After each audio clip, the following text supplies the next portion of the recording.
এর চেয়েও আরো অনেক বেশি সামান্য বান্দার সারা জীবনের গুনাহগুলো আল্লাহর রহমতের সামনে এমন তুচ্ছ হয়ে যাবে।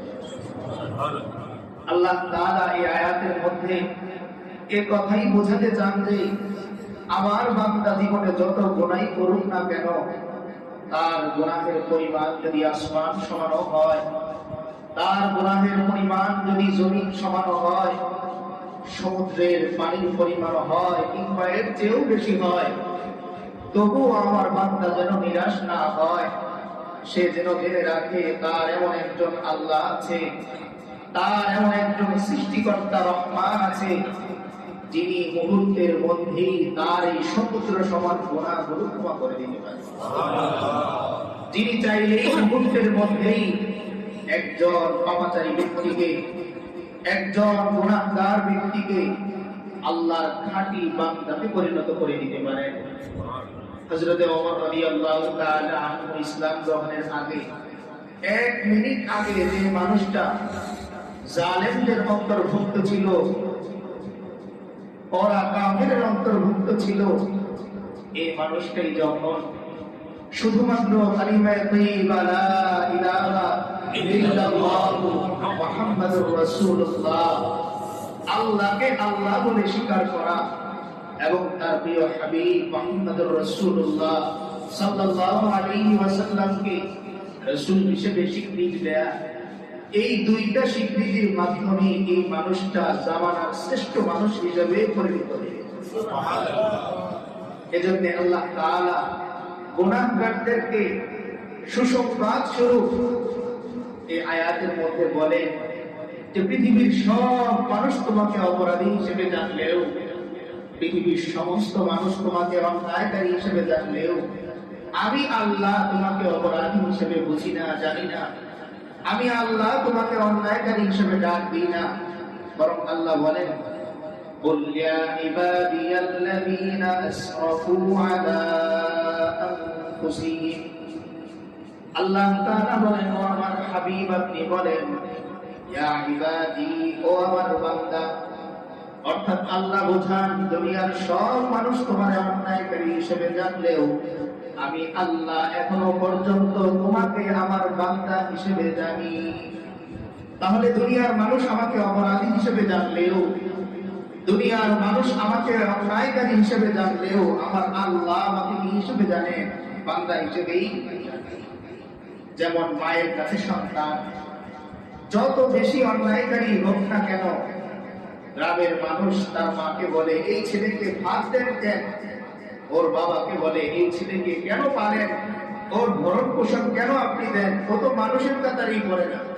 কিন্তু বাবা কি বলে, মা কি বলে, আপনাদের কাছে ও মানুষ হিসেবে না পড়লেও ও তো আমার গর্ভে ছিল, তাই ও আমার কাছে দিন শেষে আমার সন্তানই। ঠিক তেমনি আল্লাহ তাআলা এই কথাই বোঝাতে চান যে তুমি সারাদিন অন্যায় করে যখন বিছানায় ঘুমোতে যাও, ওই সময়ে পৃথিবীর সব মানুষ তোমাকে অপরাধী হিসেবে জানলেও আমি আল্লাহর কাছে দিন শেষে তুমি আমার বান্দাই। কারণ আমি তো তোমাকে সুন্দর আকৃতি দিয়ে বানিয়েছি, আমি তো তোমাকে সম্মান আর শ্রদ্ধা দিয়ে বানিয়েছি। এজন্য আল্লাহ তাআলা 15 নম্বর পারায় বলেন ওয়ালাকাদ কাররামনা বানি আদম ওয়া হামালনাহুম ফিল বাররি ওয়াল বাহর ওয়া রাযাকনাহুম মিনাত তাইয়্যিবাত ওয়া ফাদ্দালনাহুম আলা কাসীরিন মিম্মান খালাকনা তাফদীলা। আল্লাহ তাআলা বলেন তোমার এই দেহটা আমি বড় সম্মানিত করে বানিয়েছি। ওয়ালাকাদ কাররামনা, অবশ্যই আমি আল্লাহ সম্মানিত করে বানিয়েছি। কাকে? বনি আদম, আদম সন্তানকে আল্লাহ বলতেছেন আমি সম্মান দিয়ে বানিয়েছি। আল্লাহ তাআলা পৃথিবীর সমস্ত সম্মানের অধিকারী, অত ইজ্জু মান তাশা ওয়া তুযিল্লু মান তাশা। সম্মান একমাত্র কার হাতে? আল্লাহর হাতে। সমস্ত সম্মানের উৎস, সমস্ত সম্মানের ক্ষমতা একমাত্র আল্লাহ। আর সেই আল্লাহ বলতেছেন ওয়ালাকাদ, অবশ্যই কাররামনা, আমি সম্মানিত করে বানিয়েছি। পৃথিবীর মানুষ তোমাকে চেহারায় কালো বললেও, লম্বায় তোমাকে বেটে বললেও, আমি আল্লাহ গ্যারান্টি দিচ্ছি, ওয়ালাকাদ কাররামনা, আমি আল্লাহ তোমাকে সম্মানিত করে বানিয়েছি। আবার এই সম্মানের ফলাফল স্বরূপ আল্লাহ বলতেছেন, ওয়া হামালনাকুম ফিল বাররি ওয়াল বাহর, আমি আল্লাহ তোমাকে জলে স্থলে সব জায়গায় আরোহণের ব্যবস্থাও করে দিয়েছি।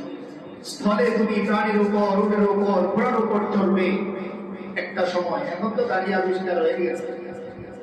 আবার স্থলে চলার জন্য নৌকা, জাহাজ আমি আল্লাহর হুকুমে চলে। যেই পানিতে লোহা ডুবে যায়, সেই পানির বুকেই লোহার তৈরি জাহাজ ছুটে বেড়ায়, এটা আমার হুকুম, একমাত্র আমার কুদরতে। আমি বুঝি না বলে আমার মনে হয় জাহাজ এই সমুদ্রের উপর চলে, কিন্তু আল্লাহ বোঝাতে চান এই জাহাজের মধ্যে থাকা লোহার খণ্ডগুলোই তুমি যদি আলাদা করে এই সমুদ্রের মুখে ছেড়ে দাও, সমুদ্রে তলিয়ে যায়, তো সেই লোহার খণ্ড দিয়ে তৈরি জাহাজ কিভাবে আবার সমুদ্রের এই পানি ভেদ করে সামনে আগায়? এ সমুদ্রের কোনো ক্ষমতা নয়, জাহাজের কোনো ক্ষমতা নয়, বরং একমাত্র আমার কুদরত। কারণ আমি আল্লাহ কোরআনে বলেছি, ওয়া হামালনাহুম ফিল বাররি ওয়াল বাহর, বাহর মানে সমুদ্র। আল্লাহ বলেন আমি যেহেতু আমার বান্দা সমুদ্রের মধ্যে, স্থলের মধ্যে আরোহণের জিম্মাদারি নিয়েছি, তাই জাহাজ আমার কথা মতন সামনে এগোতে থাকে, ডুবে। এই জন্য মাঝে মাঝে আল্লাহ তাআলা ডুবিয়ে দেখান যে ক্ষমতা তোমার জাহাজের নয়, ক্ষমতা আমার। আমি যদি চাই বাতাস তোমার এই জাহাজের উপরে থাকবে, আর আমি যদি চাই তো জাহাজ তোমার বাতাস এই জাহাজের প্রতিকূলে চলে যাবে, জাহাজ সামনে এগোতে পারে। তো আল্লাহ তাআলা আয়াতের মধ্যে বলতেছেন, ইয়া ইবাদি, ও আমার বান্দা। তিনি বলেন না ও আমার পাপী বান্দা, ও আমার অপরাধী বান্দা, বরং তিনি তখনও ডাকেন ইয়া ইবাদি, ও আমার বান্দা। পরে পরিচয় দিচ্ছেন বান্দা, কেমন বান্দা? নেককার নয়। আল্লাহ বলতেছেন, আল্লাযীনা আসরাফু আলা আনফুসিহিম, আমার যে বান্দাগুলো নিজের উপর জুলুম করেছে, অবিচার করেছে,